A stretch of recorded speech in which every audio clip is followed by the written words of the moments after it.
Hello everyone. तो आजाद उत्तराखंड में आप सभी का स्वागत है। इससे पहले मैंने आपको चंपावत जिला का अध्ययन करवा दिया है। तो आज चंपावत जिले के बाद मैं आपको पढ़ा रहा हूँ उधम सिंह नगर का जो जिला है, ठीक है, यानी कि पश्चिम में जसपुर से और खटीमा तक फैला हुआ है। तो जो ये उधम सिंह जो नगर पड़ा, यह उधम सिंह के नाम से पड़ा, ठीक है ना। तो उधम सिंह नगर जिले की स्थापना कब की गई? तो यह की गई थी 30 सितंबर 1995, यानी कि 30 सितंबर 1997, ठीक है, सॉरी 1995, यानी कि 30 सितंबर 1995 को उधम सिंह नगर जिले की स्थापना की गई थी, ठीक है ना, यानी कि उधम सिंह जिले की स्थापना की गई थी। तो शहीद उधम सिंह के नाम पर क्या पड़ा? इसका नाम उधम सिंह नगर पड़ा, ठीक है, क्योंकि उधम सिंह ने जनरल डायर की हत्या की थी। कौन था जनरल डायर? जिसने कि जलियांवाला बाग हत्याकांड करवाया था। तो उसकी हत्या किसने की थी? उसकी हत्या की थी उधम सिंह ने, इसलिए इसका नाम क्या पड़ा? उधम सिंह नगर पड़ा, यहीं का था उधम सिंह, ठीक है। तो 1940 में इसकी हत्या कर दी गई। कब? 1940 में इसकी हत्या कर दी गई थी लंदन में। किसने किया? उधम सिंह ने किया। क्लियर?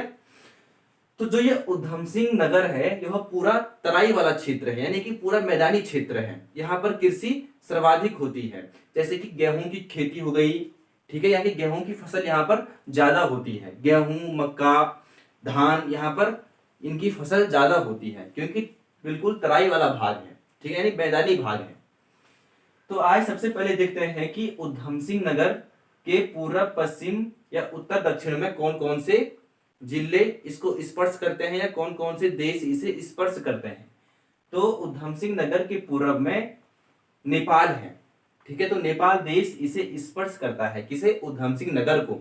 तो यहाँ पर है चंपावत। चंपावत का विस्तार यहाँ से और यहाँ तक चला आया है। तो चंपावत जिला इसे स्पर्श करता है, और साथ ही उत्तर में नैनीताल जिला इसे स्पर्श स्पर्श करता है, और एक राज्य स्पर्श करता है यहाँ से और यहाँ तक, उत्तर प्रदेश। उत्तर प्रदेश का विस्तार यहाँ से और यहाँ तक चला आया है, ठीक है।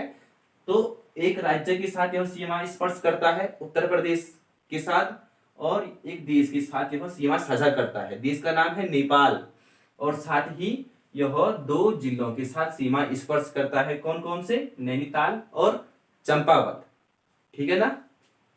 तो यहाँ पर कौन कौन से स्थान है? जैसे जसपुर, जसपुर यहाँ पर है, काशीपुर यहाँ पर है, बाजपुर यहाँ पर है, यहाँ पर रुद्रपुर है, ठीक है ना, यहाँ पर किच्छा है, यहाँ पर सितारगंज है, यहाँ पर पंतनगर है, यहाँ पर खटीमा है, ठीक है ना। यानी कि सबसे पहले हम देखेंगे काशीपुर। तो काशीपुर में क्या है? IIM है। क्या है? IIM, यानी कि इसे कहते हैं इंडियन इंस्टीट्यूट, क्या कहते हैं? Indian institute of management, Indian institute of management Kashipur, ठीक है। तो IIM की स्थापना कब हुई थी? तो इसकी स्थापना की गई थी 2011 में, ठीक है ना। और काशीपुर का जो नाम था पुराना, वह था गोविशाण। क्या था? गोविशाण इसका नाम था पुराना, ठीक है। और वैनसांग ने भी काशीपुर को क्या कहा था? गोविशाण कहा था। क्लियर? ठीक है। यहां पर है रुद्रपुर। तो रुद्रपुर का निर्माण किसने करवाया था, यानी कि इसकी स्थापना किसने की थी? तो इसकी स्थापना की थी रुद्रचंद ने, ठीक है। चंद वंश का राजा था कौन? रुद्रचंद। तो रुद्रचंद ने ही रुद्रपुर की स्थापना की थी। यहाँ पर क्या है? प्रमुख औद्योगिक नगर है, यहाँ पर प्रमुख औद्योगिक नगर, ठीक है ना। कहाँ है? ये है रुद्रपुर में। इसकी स्थापना किसने की थी? तो इसकी स्थापना की थी चंद राजा रुद्रचंद ने, ठीक है ना। अच्छा, साथ ही काशीपुर में यानी कि उधम सिंह नगर में किसका जन्म हुआ था? तो यहाँ पर हुआ था गुमानी पंत जी का जन्म।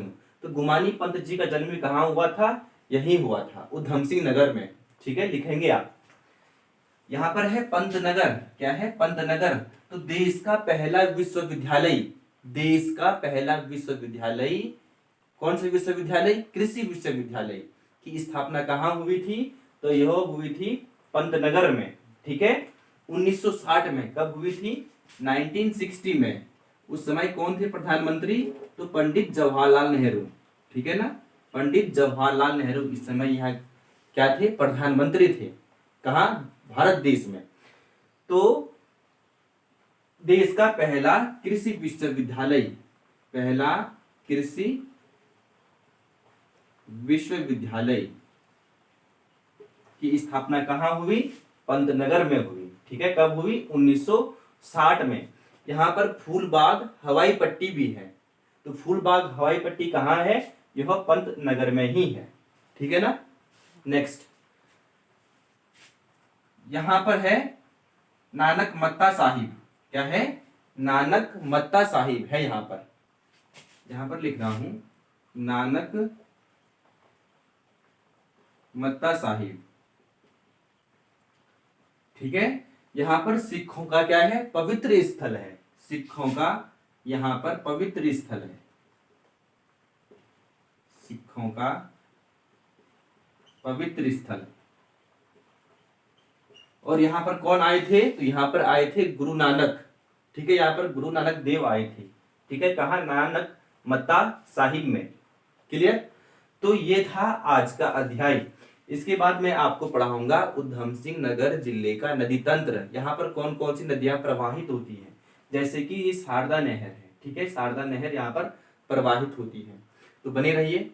धन्यवाद।